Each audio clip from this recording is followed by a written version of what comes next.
What? My parents have been saving for a couple of years, and I only have enough money to pay for my dorms for a month? Don't be like my parents. Start saving for your children when they're just a concept with a 529 savings plan. Tell me, have you heard about 529 education savings plans? A majority of parents have not heard about the plans or don't understand how they work. If you feel you need information, you're not alone.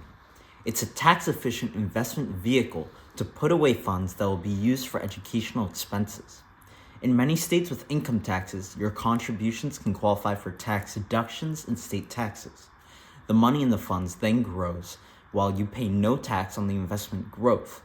When you then use the money for qualified education-related expenses, your investments, including gains, can be withdrawn tax-free.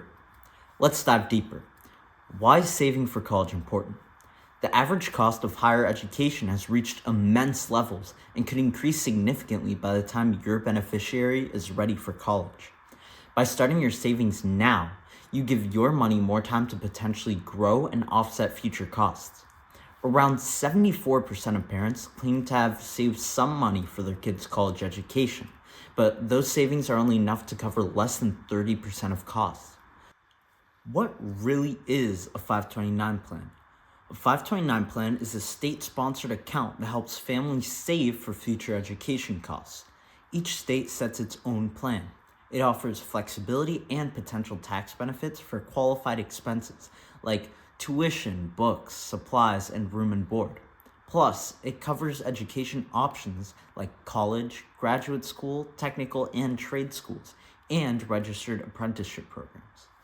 529 plans are tax advantage accounts that allow you to pay for qualified education expenses, meaning you don't pay taxes on the investment gains of the funds in the account when you take them out, as long as you use the money for approved expenses tied to education.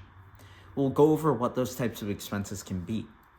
Keep in mind that these funds are not just for college tuition. They can be used for any college-related expenses, again including room and board and textbooks.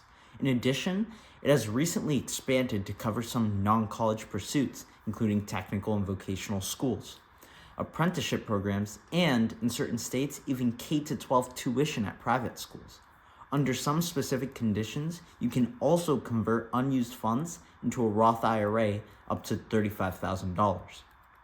So, who can open a 529 plan? Almost anyone. Parents, grandparents, relatives, or friends can open a 529 savings account for a beneficiary. The account owner controls how the funds are invested and used, offering peace of mind and flexibility. So, who's the beneficiary? The beneficiary is the person who will use the savings for education, whether that's your child, grandchild, friend, or even yourself. The only requirement is that the beneficiary be a U.S. citizen or resident alien. What if the beneficiary decides not to continue their education? You have options. You can stay invested because there's no age limit on using the money, so you can wait in case the beneficiary changes their mind or later in life wants to go back and get further education. And you may also be able to roll over the funds, transfer them to a Roth IRA for the beneficiary, or subject them to specific conditions outlined in the disclosure booklet and tuition savings agreement. You can change the beneficiary as well. You can change it to yourself or someone else that wants to receive further education. And you can withdraw for other uses. If you use the funds for non-qualified expenses, you may face a 10% penalty tax on earnings, plus federal and state income taxes though. So how much can I contribute to a 529? It changes over time. For 2026, you can contribute up to $19,000 annually, twice that, $38,000 for married couples, to a 529 plan without triggering federal gift tax. Now, for tax deductibility, each year the number is lower. For example, New York taxpayers can deduct up to $5,000 per year for individuals and up to $10,000 per year for married couples filing jointly from their state taxable income for contributions to a New York 529 direct plan account. These contributions must be made to the New York 529 direct plan to qualify for the deduction. So, as an individual, you can contribute $19,000 right now to a child's 529 plan, but only $5,000 will be tax deductible this year. This does not affect the fact that once invested in the fund, gains will not be taxed. You can also choose to do super funding, which allows a 5-year accelerated contribution of up to $95,000 or $190,000 for couples. A total lifetime maximum contributions varies by state, typically ranging from $235,000 to $600,000 per beneficiary. You also need to decide on your investments. There are different kind of risk comfort zones that determine what you should invest in, be they bonds or stocks or a combination of the two. So if your risk tolerance is more on the conservative side, you might want to stick with a lot more bonds than stocks. You could also go for a mix of two if you're a more moderate risk taker, or if you like that risk, then you can heavily invest in stocks and maybe less in bonds. So choose a strategy that matches your investment technique. In a follow-up video, I'll go more into detail about the process of selecting investments, so stay tuned. Now, let's talk about the process of opening an account. How does it work? You deposit after-tax money into the account. You choose which funds to put your money into within those available for the plan you choose. Many states even offer tax deduction on the 529 plan contributions, so you don't get to deduct from the federal tax, but you do on the state tax. After you contribute, there are no more taxes at either the federal or state level, as long as you use the funds for qualified expenses. The earlier you start contributing, the more the compounding will add value over the years. My advice is to open a plan as soon as you have a child, or even once you're planning on having kids. Even if you start out contributing small amounts, it will add up over time. And again, the growth will be tax-free. When you contribute only a couple of years before your kids go to college, when they're already in high school, it'll still give you a state deduction benefit if your state offers it, but it won't be as great as if you're putting in money over a long period of time.